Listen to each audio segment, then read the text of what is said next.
Alex, you will wholeheartedly embrace that part of the speech, right? Of course. Okay. Of course. I mean, every American would support going after al-Qaeda and hunting down terrorists overseas, while at the same time engaging the Muslim world, which is what the president's doing. I think every American, certainly every Republican, supports that. I would note one thing, that he threw out closing down Gitmo as, you know, cheap applause line overseas, when back home here, his own party, the Democrats in Congress, aren't giving him the funding to do that because he hasn't come up with a plan yet. I think it's a little disingenuous to go overseas, announce you're going to close Gitmo, while back home you still haven't figured out how are you going to do it. Bill, was the president being disingenuous today? Absolutely not. Look, picky, Alex. I think this is one for the history books, David. And I give George Bush credit. I remember right after 9/11, he made the same statement that we are not at war with Islam.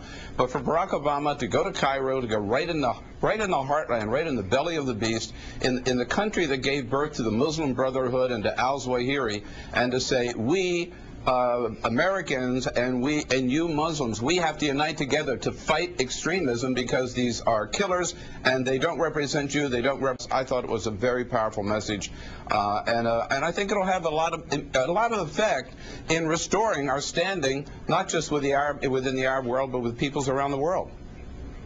Alex, one of the issues that I know conservatives have with the president's speech is the way they're accusing him of moral equivalency between Hamas and Israel. But yet, if you look at the policy of the last 8 years, I mean, the Israeli-Palestinian conflict has not gotten any better. So why not give a little more tough love to Israel in this equation?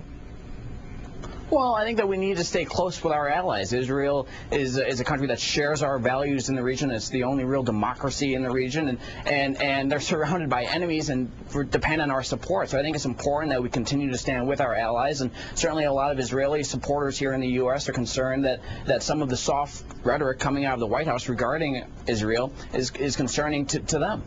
Hey, David, on that point, I mean, come on, here again, I thought the president, look, he didn't pull any punches. He said to Israel, we have a great, long relationship with you. That's not going to change at all. But he said, on the other hand, you know, you got to stop building these settlements. You keep promising to do so, and yet you keep building them. You can't have it both ways. And then he turned to the Palestinians, and he said, look, we recognize a Palestinian state, but you all have to recognize Israel, and you have to give up violence. So it was tough love on both sides. I think it was a president who was saying the same thing publicly that he says privately, and I think that's healthy. It has to do with recent comments by Rush Limbaugh. Let me play what he said. It's got a lot of people pretty upset. Can't remember who said this, but, you know, this is something that I thought long and hard about repeating in this interview with you. If al-Qaeda wants to demolish the America we know and love, they better hurry, because Obama's beating them to it. Alex, I'll let you get in on this first. Yeah. Well, let me just make an observation. 2 weeks ago, Rush Limbaugh challenged this network, MSNBC, to go a whole month without repeating his name. And this is like the 5th segment you guys have had this afternoon. Oh, you know, okay, that's ridiculous. Absolutely. But, you know, I don't know if you ever watched Keith Olbermann, who just obliterated Rush Limbaugh on this topic. We have a right to cover people who are speaking out. This has nothing to do with this network. You tell me now if it is right. Stop. Is it right to compare the President of the United States to al-Qaeda? Do not try to call out this network for doing our job.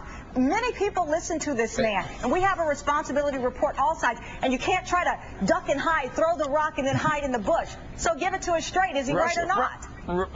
Let me answer the question. Rush Limbaugh has not been elected to anything. He doesn't have the power to tax people. He doesn't have the power to send people to war. I don't understand how his comments are so relevant that you guys spend much of an afternoon covering them. So you're not going to answer it. So, Bill, what do you think? No, I'll tell you what. You know, some of the Republicans have had the balls to say it, and most of them won't. He's an entertainer, okay? He just says anything he can to get better ratings and to get more publicity. But listen, I got to tell you, well, I don't work. Why are we debating I want to say this. I don't want to work for. I don't work for MSNBC. I used to at one time. But if Rush would just shut up and stop saying these outrageous things, nobody would be reporting. And it's not just MSNBC. I read it on Huffington Post. I saw it on the Drudge Report. But doesn't he have a right to say what he wants, and that we offer it up as a part of conversation, because there are people who would use this perhaps against the president and against the United States, who say the president of the United States is damaging us or destroying this country like al-Qaeda wanted to. Alex? Well, and when elected Republicans Republicans start saying that, then I'm more than happy to come on and debate them. So you're telling me Hey, Rush Tamara. Limbaugh means nothing. Rush Limbaugh means nothing to conservatives and Tamara. Republicans because he's not elected. I just want to hear you say he means nothing.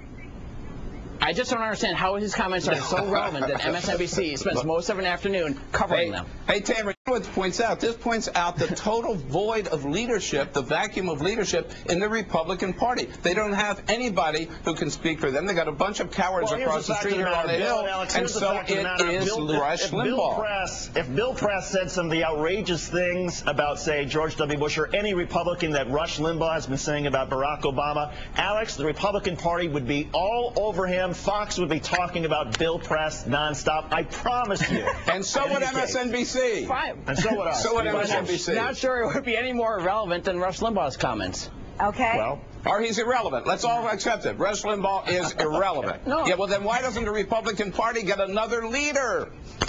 You don't have anybody. Alex, Conant, thank you both very much. Great conversation. We appreciate it. Tamara, that was pretty feisty. Good work. Thanks, guys. Hey, this is where we work. But I mean, we can if we are doing something wrong, then such. But I just think it's kind of lame to say, oh, don't talk about us, don't talk about me. Let me see if MSNBC's ratings are fine. He's got a right to say, but we have a right to discuss Mr. Bouncy Bouncy.